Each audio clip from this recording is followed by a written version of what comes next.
আসসালামু আলাইকুম। Welcome back to my channel. সবাই কেমন আছেন? আশা করি যে যেখান থেকে দেখছেন সবাই ভালো আছেন আর আমিও ভালো আছি। তো সকাল সকাল অনেকগুলো মাছ নিয়ে চলে আসছে বাজার থেকে। একটা বড় কাতল মাছ, সেটা আর কি কেটেই নিয়ে আসছে। তো সেই মাছগুলোই আর কি আমি সাইজ করে প্যাকেটিং করে রেখে দিচ্ছিলাম। অনেক বড় মাছ, আর যেগুলো রান্না করব সেগুলো নিয়ে নিচ্ছিলাম। এখানে দুইটা পাঙ্গাস মাছও ছিল, সেগুলোও কেটে নিয়েছি। এই যে পাঙ্গাস মাছের ডিম ছড়া ছড়া, আমি এর আগে কখনোই পাঙ্গাস মাছের ডিম দেখিনি। এরপরে যা যা রান্না করব সবজি এইগুলো কেটে নিয়েছি, সেগুলো ধুয়ে নিচ্ছিলাম।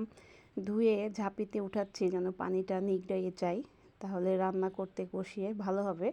এইগুলো হচ্ছে শাপলা, শাপলা রান্না করব। তো সব কিছু আর কি রেডি করে নিচ্ছিলাম। এখানে মাছ দুই রকমের মাছই একসাথে নিয়েছি, কাতল মাছ আর পাঙ্গাস মাছ একসাথে। মানে দুইটা আলাদা করে রান্না করব, অনেকে আছে পাঙ্গাস খায় না। রেডি করে নিচ্ছিলাম সব কিছু। এটা হচ্ছে গরুর দুধ, এটাও পাতিলে ঢালে নিয়েছি।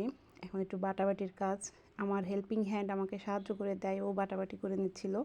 তো এগুলো একটু ভিডিও করে নিলাম, আপনাদের সাথে একটু শেয়ার করে দেই। এখানে সরিষা বেটে নিব আজকে মাছটা রান্না করার জন্য। সবাই তো সরিষা ইলিশ খাওয়া হয়েছে, সবাই খাইছে, কিন্তু আমি আজকে সরিষা দিয়ে কাতল মাছ রান্না করব। তো এই জন্য মশলাগুলো রেডি করে নিচ্ছিলাম।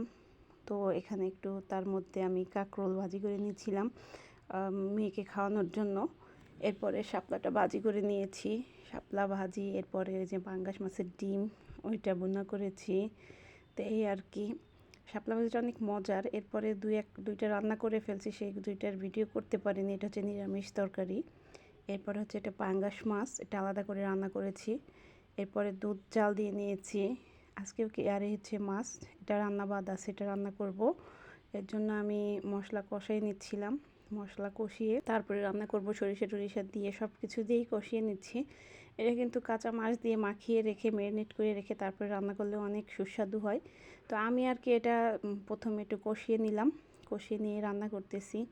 তো দেখেন, এইভাবে কষিয়ে রান্না করলে অনেক মজা লাগে, খুব ভালো লাগে আমার কাছে। তো ভাবলাম এভাবে একটু রান্না করি। তো এগুলো রান্না টান্না করলাম, আর এগুলোই আপনাদের সাথে আজকে একটু শেয়ার করলাম। তো দেখেন, তার আগে একটা কথা বলি, যে আমার ভিডিওটা যদি ভালো লেগে থাকে অবশ্যই আমার চ্যানেলটি সাবস্ক্রাইব করে দেবেন, আর লাইক কমেন্ট করে পাশেই থাকবেন। এই তো মাছ রান্না কমপ্লিট, জিরা করে নিয়ে নিয়েছি। তো ফাইনাল লুক একটু দেখাই দিই যা যা রান্না করেছি। এই হচ্ছে পাঙ্গাস মাছ, তারপরে হচ্ছে কাতল মাছ সরিষা দিয়ে, এরপরে শাপলা ভাজি, কুমড়াটা দেখানো হয়নি এখানে।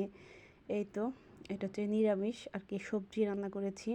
তো এই ছিলই আজকের রান্না বান্না। তো সবাই ভালো থাকবেন, সুস্থ থাকবেন। আল্লাহ হাফেজ।